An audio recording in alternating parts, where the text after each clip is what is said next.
ፕሊዝ ይሱ እየጠበቁ።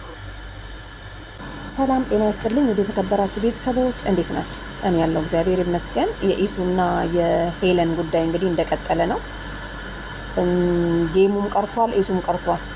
ምክንያቱም ኢሱ ይመጣል ተብሎ ነበረ እንዲህ ሽርፏ ብላ ስትጠብቀው የነበረው ሄለን እውነት ስላላት ኢሱ ቀርቷል፣ ፈርቶ ማለት ነው። ይሄ ምንም በዙሪያው ያሉ ሰዎች አይዞክ ቢሉትም ግን ከዛሬ ጀምሮ ግን እሷ እውነት እንዳላት በእርግጠኝነት እንደሚያረጋግጡ ነው ማለት ነው።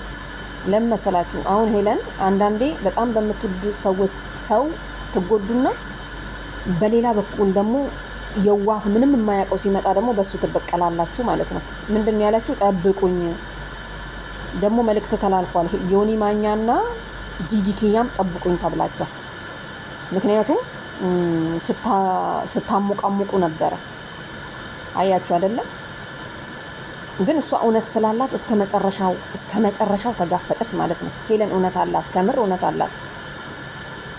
እውነት ይቀጥናል እንጂ አይበጠስም በሚባለው ማለት ነው። አንድ ቀን መውጣቱ አይቀርም። ኢሱ ህሊናው ቆሞ ይሄዳል እንጂ በእርግጠኝነት ህሊናው ረፍት አያገኝም።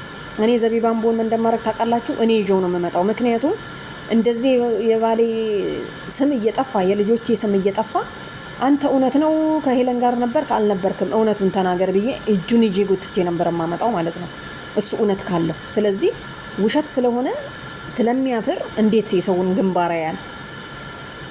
እና በጣም በዙሪያዋ ሆናችሁ ሄለን እንዲህ የምትሉ ሰዎች ግን በእውነት ኃጢአት ነው። እና ምንድን ያለችው እንደምትበቀል ነው የተናገረችው። የሌላውን በደል ወደ ጤናማው ሰው ማለት ነው። እንግዲህ ከነገ ጀምሮ ማንም እንዳያዝንብኝ ከነ ቤተሰቦቹ ነው ዘቅዝቄ መሳደበው። አሁንና ነገ የሆነ ነገር ብትል ማንም አያዝንባትም። ምክንያቱም እውነት አላት። መጣች፣ ቀጠሮ ቀጠረችው እና ላይቭ ላይ ማውራት ካልፈለግ ካልተናገርክ ምልክት እሰጥሃለሁ፣ ሰውነት ላይ ያለውን ምልክት ትናገራለን ያለችው። አያችሁ፣ ታሳያለህ። አንተ ምንም አትስጥ። እኔ እጅ ላይ ያለ ወገብ ላይ ያለ ስል ገለጥ እያረክ ብቻ አሳይና እኔ ልፈርበት። የማይጠፋ የማይፋቅ ዘላለም የሚኖር አፈር ውስጥ እስከሚገባ ድረስ ምልክት አለው ብላለች። እንግዲህ እሷ ምልክት ታርግበት፣ እሱ ያደርግበት አላቅም። ለማንኛውም ቤተሰብ ማለት ነው እንግዲህ እንዲህ አሸብርቃፏ ብትን ብላ ሄለን ዛሬ ስንቱ እንደሚመኛት ምን እንጃ። 100% እርግጠኛ ነኝ ይመኛታል ወንዶች እንግዲህ። እና ምን ለማለት ፈልጌ ነው፣ ያው ጌሙን ቢቀር እሷ በጊፍት ምናምን ተንበሽብሻለች፣ ፏ ብላለች፣ ብትን ብላለች። እሷ ግን ጌሙን ሳይሆን የምትፈልገው ኢሱን ነው የምትፈልገው። አይታችኋል። ኢሱ እየጠበቅኩክ ነው ትላለች በየመሃሉ ማለት ነው። ስሙን እንኳን አትቀይርም። በጣም የሚያሳዝነው በጣም ስለምትወደው ነው። እሱ ግን ያላላት ነገር የለም። እቺ ምን ማለት ነው። ስለዚህ ኢሱ ትበዛብህ ነበረ ማለት ነው። ያው ለማንኛውም ዘቢባን የዋህ አግኝተህ ነው እንጂ ሌላ ሰው ቢሆን እጅህን ጎትቶ አምጥቶ ነበረ እና በል ተናገር፣ ፊት ለፊት ማጋፈጥ ማለት ነው። እና ያ ዘቢባም እንግዲህ ከሰደበችሽ ምንም ካልሽ በሱ ሰበብ ነው እያልሽ ፈጣሪ ይርዳሽ፣ ብርታቱን ይስጥሽ። አንቺ ግን መሰደብ የለብሽም በእኔ በኩል ማለት ነው፣ እኔ እንደማስበው። ምክንያቱም ያው በባልሽ እዘኝ።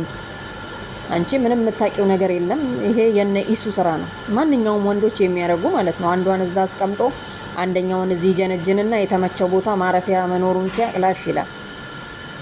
ለማንኛውም ሄለን እንደዚህ አምራ ዘንጣ ቆንጆ ሆና አበባ ይዛ በጣም ነው ያሳዘነችኝ ከምር። የቴዲን ዘፈን እንትናለችና የሆነ እንባዋ ምናምን ነገር ድቅና አለ። ከዛ በመሃል ደግሞ ኢሱ እየጠበቅኩክ ነው ትላለች። 1 ሰዓት ሰጥቼሃለሁ፣ 30 ደቂቃ ሰጥቼሃለሁ ትላለች። እሱ ያው እርግጠኛ ነኝ እያየ ነው። ይሄ ማየቱማ እንትን አይልም። ማየቱን የማያወቅኩት በቀደም እሷ እዚህ ጋር ላይብ ገብታ እሱም እዛ ጋር ላይብ ገብቶ ስለሷ ሲያወራ አለካታ ያለ እንዴ ምናምን። እና ቤተሰብ ለማንኛውም ከእንዲህ አይነት ነገር ፈጣሪ ይጠብቃችሁ። ሄለን በጣም ተወደዋለች፣ በጣም ማለት ነው። ከውስጧ መቆረጥ አልቻለችም። እንዴት እንደምትቆርጥ እንግዲህ ፈጣሪ ያውቅ በእውነት። እና እንደምታዩት እንግዲህ ጊፍተሮቹ አንበሳ ወርደውላታል። ጌም ብትጫወት ታሸንፈው ነበር እዮዳብን ማለት ነው። እና ፈርቶ ነው የቀረው። ምክንያቱም መሸነፍ አይቀርም እዛ እጄ ከመዋረድ ብሎ ከዛ ቀረ።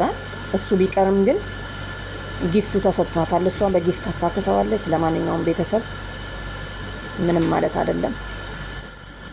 እና ምን ልል ፈልጌ መሰለሽ እህት ወንድም ማለት ነው። አፍቅሮ መጎዳት በጣም መጥፎ ነው። ይሄው በሄለን ተማሩ እንግዲህ። በተለይ ሴቶች ማለት ነው፣ ወንዶችን አትመኑ። ውጭ ሀገር ነው ያለው እሱ ምናምን አትበሉ፣ ትበላላችሁ ማለት ነው። ከምር በጣም ብዙዎች እየተበሉ አይተናል። የሄለን ደግሞ የከፋ ነው። ምክንያቱም ጥገኛው ነው ነበር አጠገቧ ሲቀመጥ የነበረው። አንደኛ የሆነ ቁመና ሰው አይቶ ምናምን መታለል እንደሌለብን ነው የሚያስታውቀውና ለማንኛውም ምንም ማድረግ አይቻልም። ያ ሄለን ትቀጥላለች ከነገ ጀምሮ እንግዲህ። አያችሁ አንገቷ ረዝመት ራሱ ምን እንደሚመስል እኮ በእውነት ያልተነካች እንትን እኮ ነው የሚመስለው፣ ብርሌ። እኔ እችን አንገት ለማምጣት ስንት ጊዜ መሰላችሁ ግራና ቆኝ የምዞረው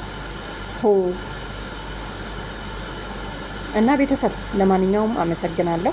ሰላም ሁኑልኝ። ሰብስክራይብ አድርጉኝ በእናታችሁና ላይክም እያደረጋችሁ በዛው